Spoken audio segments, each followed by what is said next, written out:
Un bon exercici per corregir les pròpies faltes és analitzar textos d'altres persones que estiguin ben escrits. Amb ells podem veure construccions, verbs, formes verbals, etc., i ens poden ensenyar a estar més atents amb certes situacions que a vegades ens podem equivocar si som alumnes d'ESO o de batxillerat. En aquest escrit, que es diu El purisme, del professor Emili Boix, fixeu-vos que comença dient: el purisme és la ideologia o representació que es creu capaç d'elucidar quins elements són genuïns o no genuïns o indesitjables d'una llengua. Ja només amb aquest tros d'aquesta frase trobem l'és amb accent i l'és sense accent.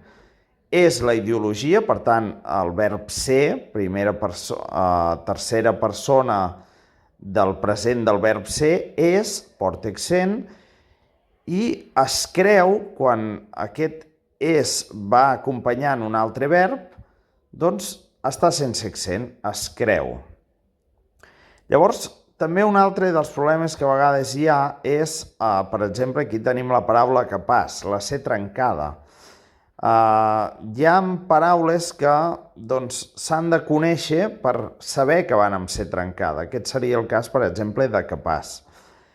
Genuïns o no genuïns. Aquí, com que aquesta I sona, però no la podem accentuar perquè la paraula acaba amb S, fem servir la dièresi per col·locar aquesta accentuació d'aquesta manera. Genuïns. Hem de destacar aquesta I, perquè no diem genuïns, sinó genuïns. Per tant, ja fixeu-vos, amb dues ratlles ja hem pogut detectar diferents errors que a vegades es cometen en la llengua. Si anem a la segona frase, diu: els moviments de recuperació lingüística, fixeu-vos aquí hi ha la dièresi i l'accent, perquè és esdrújula, sempre tenen un component purista, perquè es plantegen com a objectiu netejar. El per què aquest juni amb accent. Quan estem donant una raó de per què d'alguna cosa, va juni amb accent. Si fos pregunta és per què, és a dir, separat, i també amb accent. I quan diem el per què, doncs va amb accent. I aquí, fixeu-vos, es plantegen, tornem a trobar un altre cas d'aquest és que acompanya a un verb. Si acompanya un verb, va sense accent.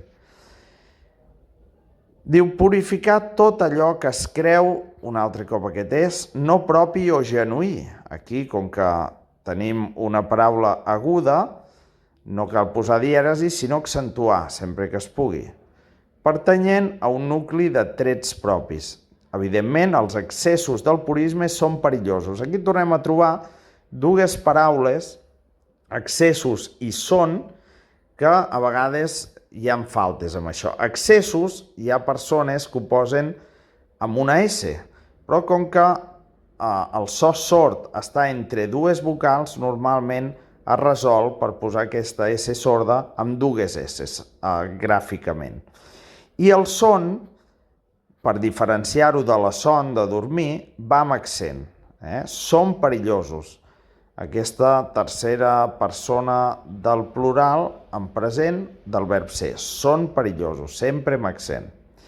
Llavors, fixeu-vos aquí que diu, en primer lloc, coma, aquí també és molt important fer aquest ús de les comes, en primer lloc, coma, perquè la positura de vigilància, fixeu-vos aquest per què, amb accent i junt, i accent obert, per cert, diu la positura de vigilància, aquí això s'accentua, vigilància, hi ha moltes paraules que acaben amb ànsia, mència, etc., paciència, dependència, etc., moltes que acaben així, i totes són esdrúixoles perquè hi ha un hiat. Els hiats recordem que són dues vocals fortes juntes que a nivell sil·làbic se separen, o la segona gran norma dels hiats és tenir una consonant, una vocal i u més una altra vocal. És el cas aquest, fixeu-vos com acaba vigilància. La C una consonant, la I una vocal i u, en aquest cas una I, i la A. Per tant, vigilància s'ha d'accentuar i totes les A's en català accent obert. I si seguim, diu, i de purificació del purisme pot ultrapassar-se. Aquest ultrapassar, guionet mig, C. Això també és important saber-ho, no deixar-ho junt, ultrapassar, C. Per què? Perquè són aquests tipus de verbs reflexius. Llavors diu, així com a, fixeu-vos així també amb accent, en aquest cas accent tancat, en nom del purisme es poden excloure erròniament,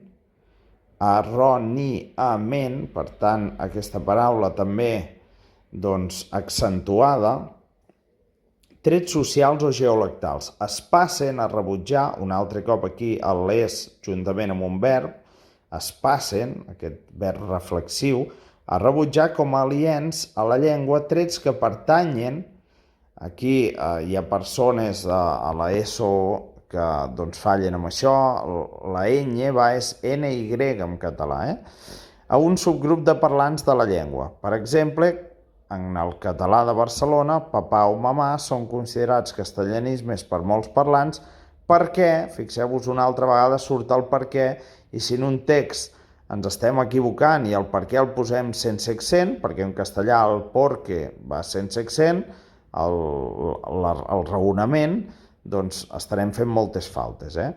Coincideixen amb el castellà, accent obert sempre l'A, quan són simplement, fixeu-vos, són una altra vegada amb accent per diferenciar-se de la son. Doncs bé, aquesta és una manera que podem fer servir nosaltres mirant escrits, fixant-nos en detalls quines paraules porten accent, per què porten accent, per què no en porten, si són mots diacrítics, etc.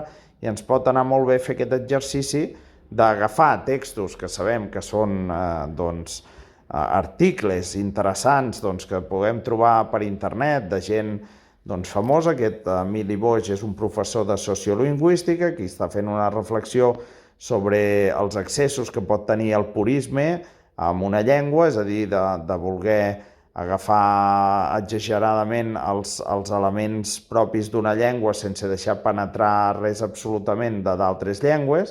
Ell considera que els excessos són perillosos. Doncs amb textos així podem observar errors que a vegades podem cometre i és una bona manera d'aprendre a escriure millor. Doncs gràcies per la vostra atenció i fins una altra ocasió.